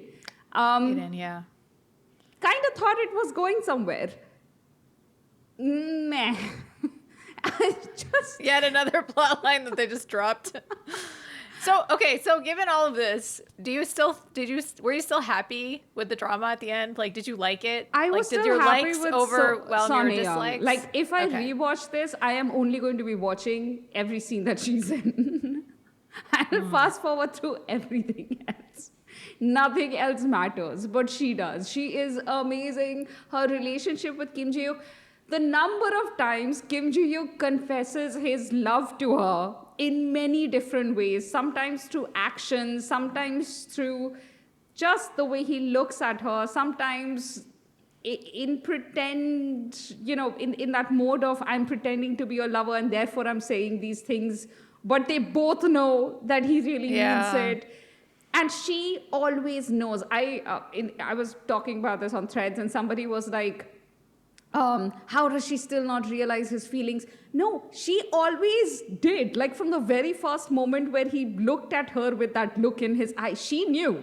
This is an experienced woman and the drama does not play with that. They never make her into this naive little thing. She knew. She needed her time to decide whether she wanted a relationship with him or not. And she took that time. I cannot express how much I love the progression of their relationship. And every time they have a major fallout, I love the way they come back together. Their way of resolving conflict is just, it's healthy, it's wonderful. I love this couple, and yes, I will rewatch it just for these two. Everybody else can go like to a non-existing space. Yeah, okay, I'm done. All right. So next, I wanted to talk about a drama called DNA Lover. Yeah, I've been hearing a lot about that. 유전자에는 평생을 함께할 내 완벽한 짝이 새겨져 있다. 나는 그 완벽한 짝을 DNA 러버라고 명명한다. 한소진의 실험을 되우신 걸 제 냄새가 어떤지 물어봐도 될까요? 큰일 났다. 오타쿠가 끼어들었다. 그 운명의 비밀은 바로 DNA에 있습니다. I'm not gonna lie, I saw this premise and I was like, what is this premise? I feel like I kind of need to watch this. Also, it stars Tae-Siwan and Jung In-sun. I'll talk about my feelings about the actors, but I just want to say, like, the premise is just so ridiculous that I have to read it to you. Hold on. Let me just find it. So the premise is basically Sojin, a genetic researcher who loves DNA, decides to end her relationship with a playboy boyfriend and sets out to find a genetically compatible partner for a happy relationship. Who between the two men that Sojin meets, obstetrician gynecologist Yanu and firefighter Kangun, will be the perfect match for her? A captivating story intertwined with genetics. The thing is, okay, this is such a crazy premise. And then I was like, oh, but it's Siwon is the male lead. And I have a complicated relationship with Siwon. I think that he's one of the most, he's such an engaging rom-com male lead. Like, he really reminds me of those, like, screwball romantic leads from, like, the 1930s and 40s who are just, like, the physical comedy is there, the big expressions, but, like, not in a way that is off-putting. It's just, like, very engaging and very funny. Like, he just has a great presence as a male rom-com lead. But then, like, in real life, you know, he's like a chaebol ise, so, like, everything that comes along with that, you know, because, you know, in IRL, they actually aren't lovely people who just need the love of a good woman to make them into the angels that, you know, reside in our hearts. They're just rich F-boys generally. Of course. But I guess he's just one of my problematic faves at this point. Like, I haven't written him off yet. So I was, like, conflicted. I was like, should I finally let him go? But then the drama was, the premise was just so intriguing. So I watched 2 episodes. It's totally wacky. Like, this woman is complete, like, whack job. She's just, like, she's obsessed with DNA. And the drama keeps calling her, like, other people in the drama keep calling her an otaku. It translates it as nerd in the subtitle, but I think nerd doesn't really express the level of obsession that she has. Yeah. She is an otaku. She's an otaku for DNA. Like, she is obsessed with the impact that your genetics have on your life. And like, at one point I was like, this is kind of leaning into like eugenics a little bit. Like, is this going to be one of those dramas where they're like, oh, everything is like biologically determined and you don't have any like choice in your own life? And I don't know how I feel about that. But I think like what it's really doing is it's presenting you these two people who have completely opposing philosophies of life and love, which, you know, dramas like to do that. They give you two people who are like total opposites, and then the journey is for them to both come to the middle together. So here you have her who feels like she's obsessed with finding like a perfect genetic match for herself, and also with like developing a genetic matching system to like bring people together based on like, this is basically like your soulmate, but like it's proven by your DNA. So complete pseudoscience. And it's really funny because even her like advisor at the hospital she works at, the lab she works at, when he's like introducing her to the male lead, he's like, oh yeah, like this is our DNA researcher. Right now she's like fallen into pseudoscience and she's working on her thesis, but I was just like, yes. And the drama has this big thing, like a little like statement of like, this, all the DNA based stuff is complete nonsense. Like, please do not believe this is real science. So like, it's very aware of how it's almost like a fantasy, like a science fiction fantasy drama where like, it's almost like magic, you know, like it's treating this superpower or this like special ability she has to read all of this stuff in DNA, or like this way of reading DNA that's been developed in this so-called science in the show, is like portrayed like one of these science fiction fantasy tropes of like, you just kind of have to go with it. It's just like a thing in the universe. And so like it being treated like that, it doesn't give me icky vibes as much. I'm like willing to see where it goes. Yeah. And the female lead is just like a hot mess. She's just a hot mess. So you have her. And then you have Shiwon, who plays this OBGYN who's called Yanu. And like a man who's an OBGYN just like kind of usually is like a red flag for me. But the thing that they portray in this is he's a very good doctor, actually. He's a very compassionate and like he really cares about his patients. But he also doesn't believe in destiny or fate or even like he doesn't really seem to even believe in love. He's very like, he dates women. He's like a serial monogamist. But anytime they get too serious or they ask anything from him that they didn't agree with on like at the beginning, because he's like very upfront. He's like, this is who I am. I want to have a good time. I'm not interested in like being your obsessive like partner that you do, you know, like he doesn't want that kind of relationship where you're like super into each other. And so whenever a girlfriend is like, oh, like I want more, he's like, no, this isn't what we agreed on. Have a nice life. And he doesn't do it meanly, but he also doesn't have a lot of like compassion for their feelings. He just moves on. So they have obviously very different outlooks on love and relationships. And then they like have this really wild couple of first interactions that are actually quite funny. I think if the humor works for you, it'll work. If it doesn't, it is very wacky. So, but I think they are both fully leaning into the silliness, and they seem to be really enjoying themselves. And like, there's this. Okay, I have to say this one thing. She's working on this like hair growth solution for the boyfriend that she's with in the beginning that she ends up getting dumped by. Because he's like balding. So she's like, you know, I formulated this like based on your DNA, it should work really well. And like she mentions a couple of times, so like she had like a rat without very much hair, and like within 7 hours it became as fluffy as a bunny. And she mentions it. And it's just like, this is the vibe of this drama. So basically, it's like mad scientist meets like K-drama rom-com. Okay. Yeah, it's like very, that's what I'm saying. It's like way out there. It's like in outer space.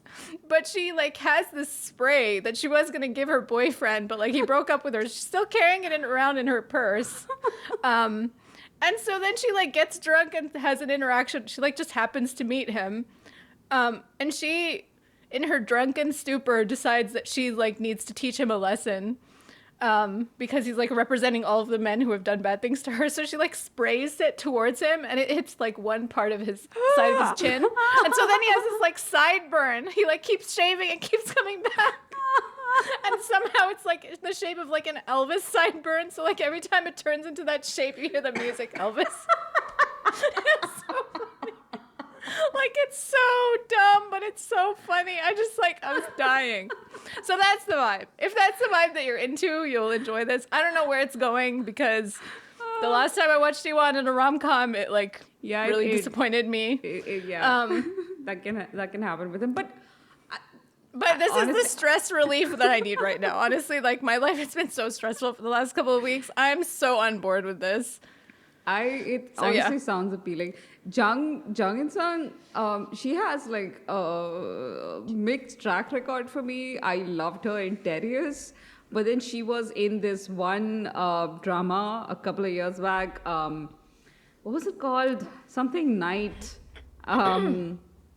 It was like a idol drama. Like she. Oh, is that the one where like moves into the sukso of an idol group and she's supposed to be like taking care of them? Let Me Be Your Knight. Let Me Be Your Knight. Yeah, and that was horrible. Her character was horrible. The drama was horrible. But she can do comedy really well. This sounds very appealing. My hesitation is with Cheshivon's character because he is a charmer. Like he can really do like that whole smooth, sincere thing really well. But I have the last drama that we watched him in, Anisa Love is for Suckers. Love is for Suckers. His character, I don't know, the story went like haywire, but I also just ended up not liking his character much anymore, and that's left such a deep distaste in my mind that I haven't. I mean, well, I know, like, I recognize that Siwon doesn't work for everybody. Some people find him smarmy, which, like, I get. He probably is smarmy in real life, but, like, maybe. But in characters, I find his. Yeah, so I think what is really appealing about this character is that he is. It's that character that's like really self-possessed, has a perfectly arranged life, everything's going well for him, and then this woman comes into his life and he completely loses his control of like everything. And because he's so like high on his own supply, like he just thinks that he's great, it's like really fun to see him just like be derailed in such a profound way from this woman who like really doesn't even care about him, but she just like barrels into his life and he's just like, oh no, like my perfect shave is now like not like he's so vain, so like this hair growth on his like it's like one of the worst things that's happened to him. So like it's fun to see him brought low in that way. And it's not only that she's bringing chaos into his life, even within like the second episode, he's already started to be impacted like mentally and emotionally by the things that she's said to him. So he is changing because of her. I don't know how long it will take her to be changed by him because she needs to be. Like she's a little insane. But yeah, she needs help. Like she's like out of control. But my real reservation with this actually, and it's not a big one, but the second lead, whose name is Kang-hoon, is played by Lee Tae-hwan, who just always looks like an Olympic athlete to me, no matter what role he's playing. He plays a firefighter in this, and also, I guess they're childhood friends. He calls her Nuna, and is very insistent that he has no romantic interest in her, but he almost treats her like a boyfriend. They're very close. I guess he's the second lead, but he is such a bad firefighter. like there's what I'm saying is this is a very unserious drama. Like don't expect it to be dealing with like real life issues in any kind of serious way. Like even like in his job, he's like rescuing people, right? Like that's his job. And there's this one person he's already saved and he sees her again and he's like, you know, she it's just a warning. I'm going to talk about suicide for a second. She has attempted suicide in the past and he saved her life. And he sees her again when she like passes out in her apartment, but it's because she's like feeling faint because of pregnancy. She's like, oh, like I'm really fine now. And he's like, well, like even if you do, like if you ever have a thought of like, wanting to make that decision or you're feeling down, like just call this number and think of it as like a suicide note. Like instead of writing a suicide note, call this number. And he gives her his personal number.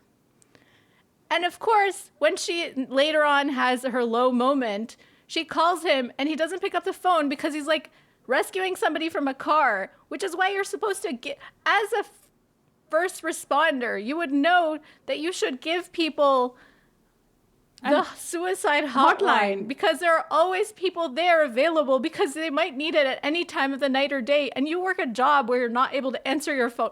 Like, yeah, he's so bad at his job. Yeah. And it's framed as this like noble thing that he's always giving out his phone number to people. It's that, like, just in case they need help. But like, he's like talking to his coworker about it. And she's like, you're still doing that, huh? He's like, oh yeah, it's just so personal to me. No, that's not a good thing. So anyway, so he's a terrible firefighter. And the way that they deal with these like serious life issues is extremely unserious. So like, if that's going to make you mad, like, just a warning about that. But as a comedy, it's really, so far as a rom-com, it's working for me. So we'll see. I mean, it's only been 2 episodes, so see where it goes. But so far, I shouldn't let you like synopsize dramas. You convince me because you make them sound so fun. Well, I just have now to be I honest have to about how I'm watch feeling this. now. I might change my mind later. You can't hold me responsible for that. I'll keep you updated. I found this one comment on my drama list, which I find so funny. This drama is so fresh. It's really a typical rom-com, which I like. It just sounds like... what does that Those two things don't make those two are diametrically opposite. But maybe that'll make sense once I watch the drama. Oh, the other thing is like this drama has like a character who's like a polyamory lecturer. Like that's kind of her whole thing. She like goes on TV and talks about how polyamory is great. I'm like, why is there suddenly so much polyamorous content in K-dramas? Is it like a trend? Yeah, so okay, so again, it's a theory. I mean, I know it's becoming a trend here in the US. Like I hear about it all the time now, but like I was surprised to hear about it in K-dramas. I just have my suspicion, but I think what's been happening in the last few years is that these drama production houses, they have, I don't know, interns or like production assistants whose entire job is to just like monitor the internet and find out what trending topics are and then introduce those to the writer and say, include them in the drama. There is just no way. I mean, A, because they're always on trend, and B, because they're sometimes on trend about such niche subjects that make no sense unless this is what is happening. Yeah, I mean, I wouldn't be surprised. K-dramas are very good at marketing. So, yeah. Okay, so that's my thoughts on DNA Lover so far. Episodes 1 and 2. You watched something that you wanted to share about as well, right? Yeah, I watched Serendipity's Embrace. 언제부터 했는진 몰라. 난 네가 강우 형 이렇게 부르면 강우야! 내가 뻐근할 만큼 뛰어. 나 방금 심장이 두근 했는데. 너한테 도대체 무슨 일이 일어난 거야? 우연? Which stars Kim So-hyun and Jae Chong-hyuk. And it's an 8-episode drama, which I didn't know when I had started watching it. I thought it was full 16. So when it just ended at 8, I was like, wait, what? Where is the next I was on Viki. So I was like, last night, before we started, I was like, we're doing a recording tomorrow. Let me like watch something else. Like, let me start something. So I was like between DNA Lover and Serendipity's Embrace. But I decided to go with DNA Lover because of the wacky premise. But I do want to know about Serendipity's Embrace. So it's a very sweet drama. How do I put it? I have no complaints about it, so to speak. Like it's a drama that's completely inoffensive. In parts, it does the thing really well, and it's short and like it's a perfect length, honestly. Like it ended at a point where they could have continued, but instead they were like, we have told you enough about these people. You know where it's headed. Like, that's enough. We don't have to tell you anymore. And I'm like, okay, that works. So I watched this because Kim So-hyun, again, I just pick up everything she does. And also because the last Kim So-hyun drama I had watched, she played this character Moksori. She played this character who could tell lies, My Lovely Liar. Like she could hear lies if anybody said anything remotely non-truthful, untruthful. And that was not great. I mean, it started out kind of great, but then it was not great. So I watched this because, again, I am really rooting for this girl to have her proper, like, romance, drama, heroine stage of and acting to be fair, career. she was really good in My Lovely Liar. It was just a terrible drama. Script. The problem is She the was script. excellent. She was not. And I just want her to be in a sweet romance with somebody her age, which this guy is. And she gets to act her age, which she does here. And it's nice. Like, genuinely, it's nice. The script uses all her strength. Like, Kim So-hyun's strengths, like some of the major things about her face that worked so much, so well in a lot of characters is she has a lot of dignity. So, like, I don't know what I'm saying. Like, she has a lot of dignity on her face, you know, like she so there is this one moment. The male lead is, okay, I should give you a synopsis. Sorry, what am I doing? So the drama is basically about these reunited high schoolers. One of them had a crush on the other. And after they reunited, feelings are ignited and, you know, story happens.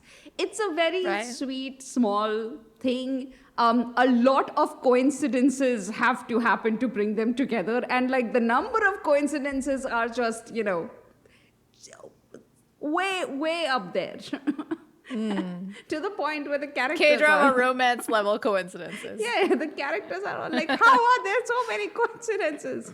And so, of course, they are like, In-young, it's fate. That reminds me, in DNA Lover, there's like every single character you get introduced to is like connected to all the other characters in multiple ways, to the point where it's like, by the end of episode 2, I was like, this is getting ridiculous. It's almost like it's so over the top that it feels deliberate. Like they're kind of making fun of it's almost like they're making fun of rom-coms, but they're like enjoying it. Sorry, I won't talk about DNA Lover anymore. Listen, I am convinced. I will totally watch this. Like, I just finished No Gain, No Love. I finished Love Next Door. I clearly need other dramas in my life. So I will watch this. So, all right. Briefly, they have reunited. So this guy, played by Choi Jung-hyuk, his name is Hoo-young, and Kim So-hyun's character's name is Hongju. So Hongju and Hoo-young were teenage classmates, and then he left. Just one day, suddenly he leaves. And then years later, he doesn't keep in touch with any of his friends. And then years later, he's in some other country, US, I think. He comes back and briefly, because his company has a Korean branch where his uncle is the CEO, and his uncle is practically his bestie. It's very cute. And he is supposed to be there for like 3 days, except on the very first day, he spots Hongju. And Hongju, in the first meeting, like, she comes and just sits at his table because she's supposed to be meeting this blind date and she doesn't know what the blind date looks like. And she starts talking to him like he's the blind date. And he's like flabbergasted because he's like, I know you. You're from my high school. You're Hongju.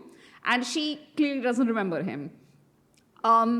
Until he's like, you know, his companion arrives and she realizes, oh, I'm at the wrong table. And much later we realize, oh, she completely knew who that was, that she did the whole thing deliberately.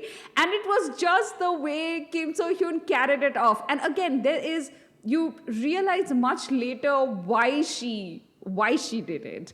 And it's just fun. It's well written and they don't belabor the point. They don't underline and re-underline the message that they're trying to send. You know, I'm intrigued by, I guess this isn't quite reunited lovers because they weren't lovers before, but like, I am intrigued by this premise being used for an 8-episode drama because I always feel like when they're kids together and they reunite as adults and there's a romance, I often feel like 16 episodes is too much because it's just like there's already so much they know about each other. Yeah. So when in a 16-episode rom-com where like they're strangers, you use a lot of those early episodes for them to like, you know, like the part of bonding is self-disclosure, right? So they learn about each other. They slowly get closer by finding out things about each other's history but like if you already know a lot about this person's history, then that's a lot of time that you have to fill with other things. So I kind of like that they use this 8-episode runtime instead so that it can be like really tight and you just like get to the good stuff. Very easy watch. The other thing that I really like about it is that they have very natural conflicts that come up in the drama, but those conflicts are resolved in a very natural, sensible way. Like the characters react to those conflicts in such a cool-headed manner. Like, yeah, they are disturbed, they are hurt, things are going down, drama is happening, but also the way they deal with it is how people who can have conversations deal with things. So there's this one point where somebody is trying to discourage her from dating Huyong. And you think this is going to be like a really rough conversation, except the way Hongju handles the whole thing completely turns the table. It just makes it into a whole different conversation. And you're like, wait, I was completely not expecting this. And the point is that in a conversation like that, where somebody is like, you know, he would be better off without you, you're tying him down, da-da-da-da-da. And eventually, Hongju just comes back with, yeah, but like maybe I'm worth being tied down for, and maybe he gets to make the decision. Ain't that the truth? Yeah, I agree. I love that, and I think that's something that Love Next Door did really well in its second half. Yeah, I agree with its conversations. The relationship, especially. like once they got together in Love Next Door, I like the drama. I was like, yes, why weren't you like this before? I like the drama. I really like their relationship. Also, as an aside, why did some people not like their chemistry? Because this is how friends to lovers should be. If in a friends to lovers, their chemistry was perfect, right? In a friends to lovers, if you're constantly looking at each other with lust, I don't think you understand how that friend stage is supposed to be. You wouldn't last as friends if your chemistry was constantly overwhelming you. No, and also like, and I mean, this is something that I liked from the beginning. You see that history. Like, the way they act with each other as adults makes so much sense when you see the history of them, like how they met, how they got to know each other, what their dynamic was as little kids. And then in high school, constantly being misunderstood as being dating. So they developed this, like, overly tough way of talking to each other and, like, super bro-y because they didn't want people to misunderstand them. So that's, like, their dynamic. And then, like, to switch out of that dynamic of, like, I would never see you as a romantic interest to, like, suddenly being like, oh, we're dating, like...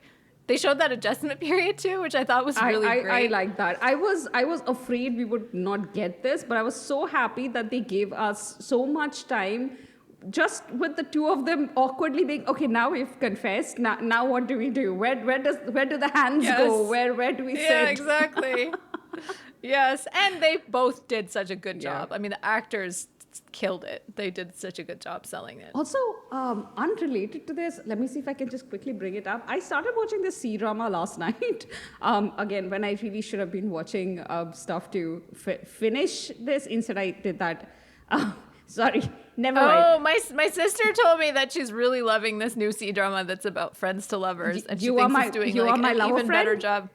Is that? Yes. Yeah. So I am, okay, one of the things, you know how in Chinese dramas, if you watch Chinese dramas, just like in Korean dramas, you have younger women calling like older men oppa.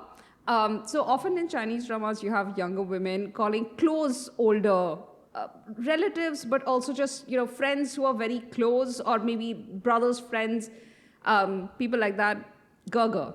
And the fun thing was, in between these two who have been friends since like school time, these two are sworn brothers, quote unquote. And so the male lead. That reminds me of Coffee Prince. Yeah. Also, there was a Coffee Prince reference in the last couple of episodes of Love Next Door, which I really enjoyed. Oh yeah, there was. You're right. There was, yeah. No, so hold on. Give me just a second, because otherwise I will not be able to make. Oh my God! Just open already. It'll only open in. You know Chrome. what? I just want to say, while you're looking for that, like this also, the male lead is my favorite character from Go Ahead, Zhang Xin-cheng. I'm sorry, my Chinese pronunciation is like dog poo. I'm so sorry for my bad pronunciation, but he plays the second brother, the one who, the one that we loved so much. Yeah. I And love so, him. like, So I was so happy to see him his as the main acting- lead here. Yes, I'm like, yes, a male lead performance from him. So I'm like I haven't started this yet, but my sister recommended it to me like yesterday. So I'm excited to start it. I watched 2 episodes and I've enjoyed the heck out of them. I've heard good things about it, so I really hope it's. And again, these are characters who are sensible. They feel bad when something bad happens to them. You can see the conflict happening, but they don't react to it in an unreasonable way. Just I like stable characters like this. Just Yeah, Zainab I think has seen more, and she was also highly recommending it. So okay, but let me just make this point. So he calls her Tangaga. Like, I found that so funny. And they both talk with great. each other like real brothers, broy. Like, I don't even know. The whole punch your shoulder and like give you a headlock type of relationship. right, we choose violence because actually showing affection would be too soft, which is also what Jung Hae-in and Jung So-min's dynamic was in the early episodes of Love Next Door. Pretty much. And there is this one flashback scene where they like flashback to their high school.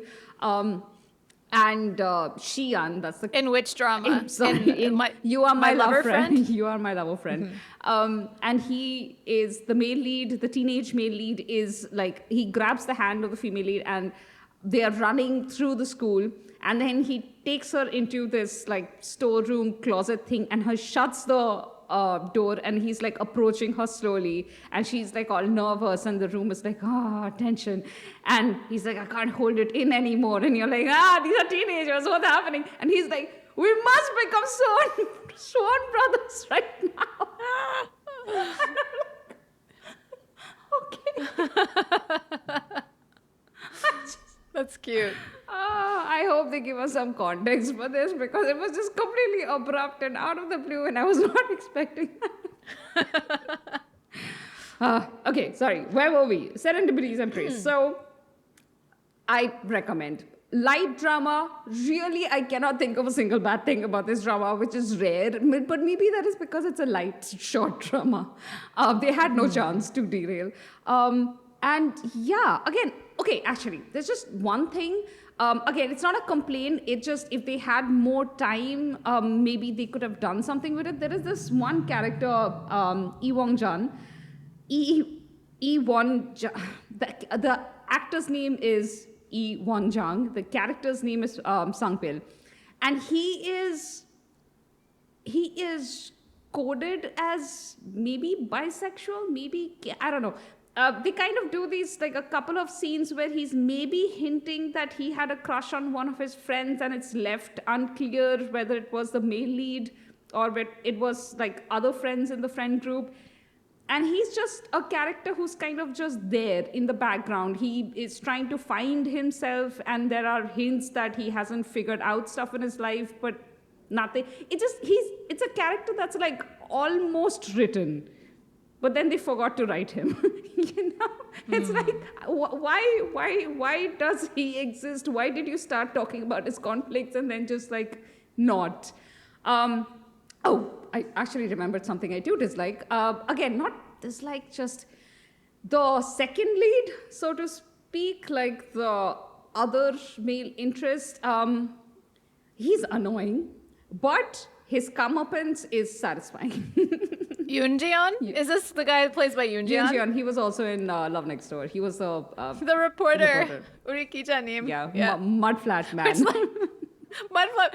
The thing about that is like, He's not a very good journalist. No, he's a because terrible He's journalist. like, anytime he like wants to do something in his personal life, he's like, I'm gonna write an article about it and get paid. I'm like, this is not journalistic ethics. Like, what are you doing? So who But anyway. is his superior who's always like, yes, you go ahead and do that. We will keep giving you salaries. Yeah. I mean, that was just not written by anyone who knows anything about journalism, but it's okay. That was a minor, but I was just like, oh, Lord. Yeah. But I liked his character otherwise. He was very sweet. Yeah. So That love story was That's it. sweet. I Yeah. recommend Serendipity's Embrace, and that I really don't have anything deeper to say about it. Okay, so before we end, I just wanted to quickly mention a variety show that I enjoyed. It's like a cooking competition show. It's been like very hot on Netflix for the last couple of weeks, called Culinary Class Wars. 지금부터 여러분은 흑수저 계급 이 집의 마스터 셰프입니다. 마스터 셰프 코리아 One on Iron Chef 원어 셰프 동선입니다. 셰프 최현성입니다. 이렇게 붙는다고? 브리스타 셰프로서 자신감이죠. 준비되셨어요? 요리 계급 전쟁 흑백 요리사 It's kind of in the vein of Physical 100. I don't know if it's like the same. I have a feeling it's also maybe the same production team, but I might be wrong. I didn't look this up. But basically, they start out with 100 chefs. 20 of them are white-coated chefs, or like white spoons, they call them. And these are, you know, like super well-known. Many of them have already won cooking competition shows in the past. They are celebrities. Many of them have their own TV shows, like big deal chefs that everybody knows. Or they've like cooked at the Blue House. They've cooked at the White House. They're like big deal chefs. And then you have the black spoons. You have 80 black spoons. And they are still successful. You know, many of them have worked in Michelin star restaurants, or they own their own restaurants, but they're not necessarily like well-known or famous or like extremely highly successful. So they kind of they basically like one person's going to win at the end, and they have multiple rounds of different types of competitions. It's just sort of a really fun and exciting cooking competition show. It's a little slow to get started.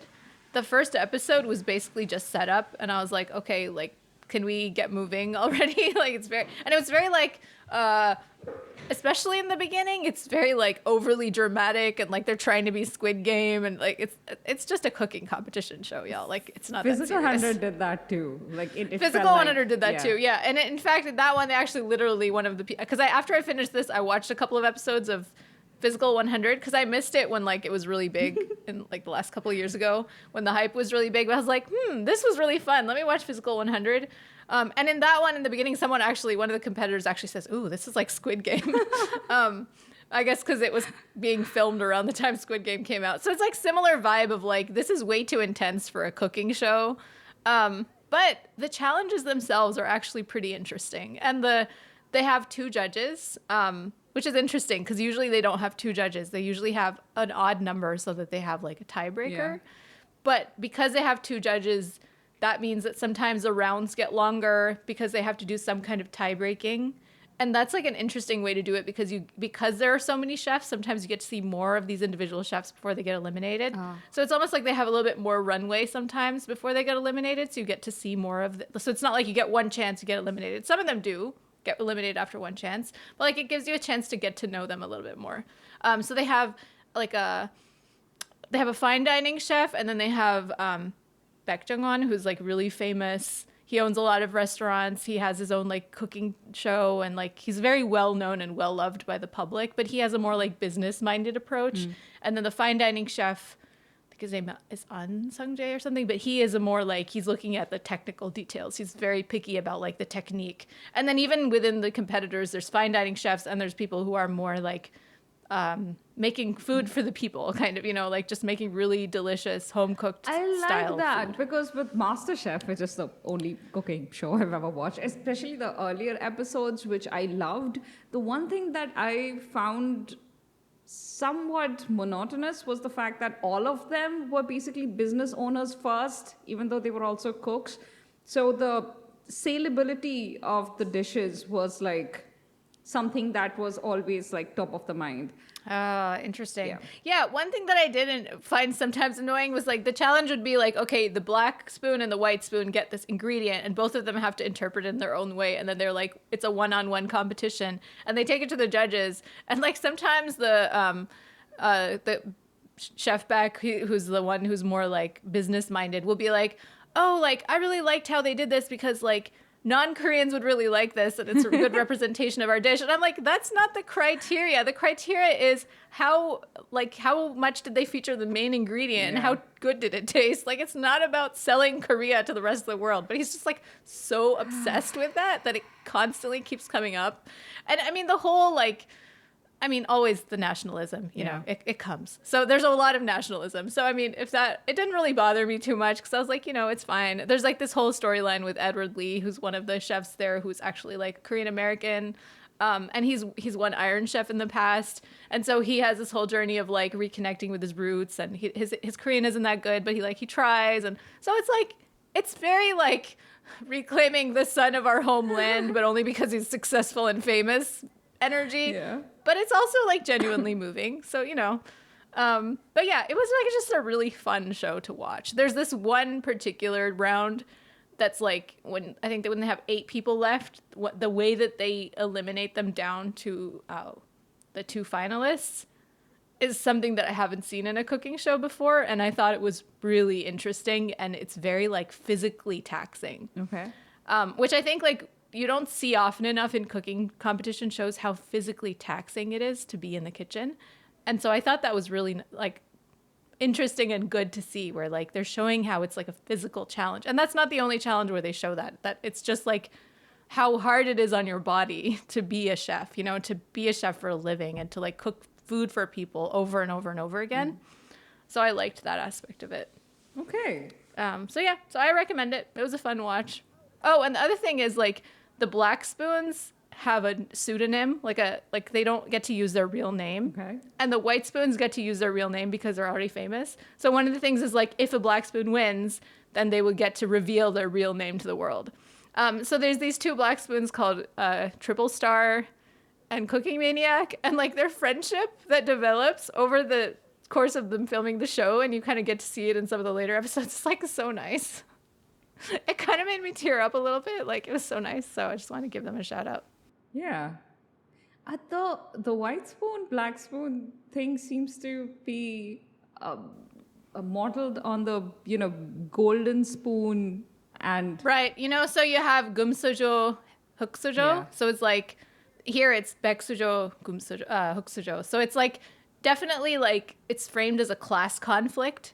And so there is this thing of like, you have the upper class and then you have the underdogs. Yeah.